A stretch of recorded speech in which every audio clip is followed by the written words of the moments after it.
Apply பண்ணல தான் பண்ணோம் எக்ஸ்ட்ரா பண்ணிடுறேன்.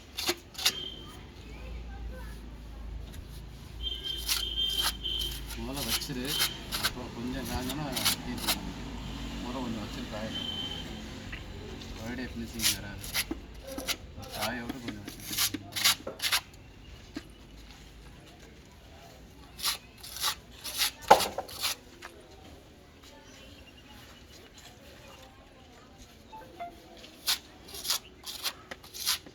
ஒன்று தான் கொஞ்சம் டைட்டாக இருக்குது, அதுக்கு தான்.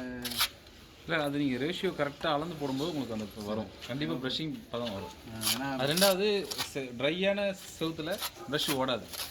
நல்ல குளிர வந்து முன்னாடியே வந்து ஸ்டார்ட் பண்ணுறது தண்ணி வந்துக்கலாம், மோட்டரில் மேலேருந்து அடிச்சு விட்டு இருந்தது. கொஞ்சம் லிக்விட் ஆகினா வேலை வேகமாகும். இந்த கட்டியெல்லாம் வந்து அந்த ஜார் நான் ஒரு 250 ஜார் கொடுத்துட்டு போகிறேன். லிக்விட் நீங்கள் அதில் அளந்து ஊற்றுங்க. அளவு கொடுத்துட்டீங்க. சிமெண்ட்டுக்கு மட்டும் வெயிட்டுக்கு கையில் எங்கேயாவது வேலை போகும்போது கவர்